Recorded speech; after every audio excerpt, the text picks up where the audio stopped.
But as Mark said, the imbalance has been quite amazing in the last couple of years. That's partly due, of course, to the superiority of the Holden racing team. And here it is, the BA Falcon race car. First workshop or factory-built race car from Ford, and that's amazing. And look what's coming out behind it. This is a reenactment of the fabulous Ford 1-2 finish at Bathurst in 1977. And driving those two cars, they are in fact the two original cars that achieved that momentous occasion, but they're being driven by none other than Alan Moffat and Colin Bond, the men who did that in 1977. What a magnificent moment for the fans on Mount Panorama. I wonder if Colin's going to let Alan cross the start-finish line in front of him. But driving the BA Falcon race car, the man who's given the honour is, of course, Dick Johnson. And why not? And sitting alongside him is Ford boss Jeff Pilates, and Jeff would be delighted. There he is, another angle. He's a huge race fan, isn't he, Jeff? He is a full-on petrol head, and I've got to say, Jeff Pilates is the man who has turned Ford around. He's come in like the Winston Churchill when Ford were down on their knees. He's been the man driving the BA program, and look at this. That is a beautiful car. Well, look, it's an historical moment. This is the first BA V8 Supercar built, but what's hugely significant about it, it's been built entirely in-house by the Ford Motor Company. Now, you've got to go back 30 years to the days of the GDHO Falcons to look at a time when the engineers who were designing the road cars were also designing the race cars. So this is an enormous change in philosophy for the Ford Motor Company to be so involved. I remember talking to Jeff last year, Mark, about how they were getting behind the 00 Motorsport team. And that was really just the first step, wasn't it, in Jeff's initiation of this renewed energy from Ford to getting back the Australian Touring Car Championship, the V8 Supercar Championship from Holden's clutches. Well, my biggest criticism of Ford Motor Company, particularly over the last couple of decades, has been that there hasn't been the blood or the passion in the blood, the petrol in the blood that you really need. And I think there's a real change of culture at Ford Motor Company now. They're living, they're breathing, they're understanding that the importance of linking a road car program to a performance car program built around motorsport. And all of a sudden, Ford Motor Company is back, and this is an indication of how seriously they're taking it. Well, you talk about the old days when it was very much win on Sunday, sell on Monday. I mean, the showroom connection was there because they were pretty much racing production cars. There's very little alteration to them. But in this day, of course, with purpose-built race cars, there's a slightly different tack to it. It's more about an image. It's still very strong, though, in terms of marketing. It has a big relationship with selling road cars. Whoever wins today, Billy, the ramifications of that will be felt for a long time to come. Bathurst still has enormous marketing punch. It doesn't matter the fact that the car that they're racing out here you can't buy in the showroom. It's a brand image identification. It gives the company a winning image, a dynamic feeling, and it's a very, very important thing to these car companies. Mount Panorama always has been and always will be. Look at this reenactment here. You go back 30 years, that magnificent last lap. Alan Moffat leading his teammate Colin Bond. Don't those cars look magnificent?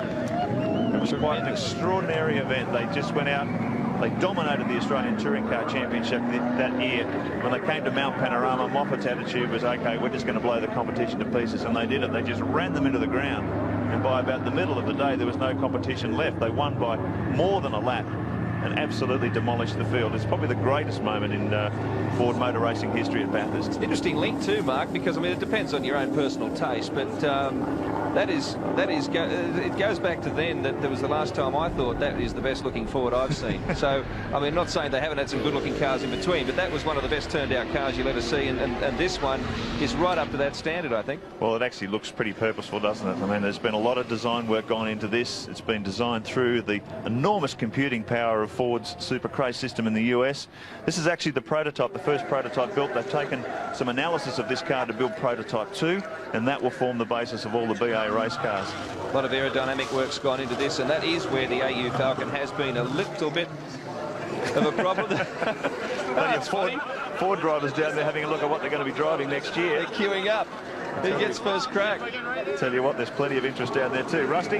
Well, guys, I can tell you it's an absolute media scrum down here, and all the Ford drivers are on hand for it as well. Jeff Pilates getting out of the car now. We'll have a word to him very, very shortly. This is a living embodiment of Ford's commitment to motorsport. Jeff, your first impressions, what is the new BA Falcon like? Oh, awesome. Bloody awesome. How important is it for you that this car succeeds on the racetrack and in terms of the sales race against your competitors? I'm happy with the sales race first, the racetrack as well. But no, it's just a great thing. It's the embodiment of 3 years of hard work from a lot of people, and we're really happy. You're actually shaking. You're quite revved up about this, aren't you?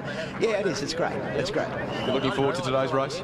Oh, well, it's a long race. Hopefully we can get there. We've got the guys. If the machinery stays whole and we have some luck, I think we can get there, yeah. Jeff Pilates, to you and the team, congratulations. This is fabulous. Thank you very much. Thank you. Yeah, Jeff Pilates quite rightly has said that I want you to judge my performance as Ford's CEO 6 months after the BA Falcon's gone on sale. He said to judge him any earlier than that in terms of rebuilding Ford's image and their product line would have been unfair. Well, they've got to break a 3-race winning streak for Holden, who have never actually managed to make it 4 in a row. So the omen is that Ford can in fact do it this weekend, but you just never know. We're back with Greg Russ now.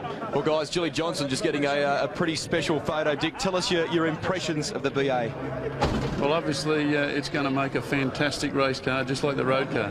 What's the process from here? Are there things that need to be ironed out? What were your initial impressions? Well, this is very early days, but the car feels a lot better in the front than the previous car, which is the area we've been suffering with. And I tell you what, I just can't wait till next season. You're smiling pretty widely there, mate. It's a wonderful moment for you too. It certainly is, and it's great to be able to be the first one ever to drive one. Wonderful feeling down here, guys. Great stuff. Well, even the Holden fans would have to concede that's a great-looking car. Well, it's not so good-looking when Jeff's standing next to it, but I'm sure he wouldn't mind. It's beautifully turned out, too. It's funny looking at that bulge in the bonnet. That's something that's going to feature on the XR8 Falcon and the GT. And the Holden boys are already screaming, you can't have a bulge in the bonnet like that. It gives you too much room under there for inlet trumpets. And they were saying, oh, no, it's only cosmetic. It's okay. It's on again. It's on again. They'll give us something to talk about next season anyway. It's a big weekend for Ford. They're putting a massive effort into it, not just on the road, of course, but on the sideshow side of things as well. At Harris Park, there's been a lot of activity.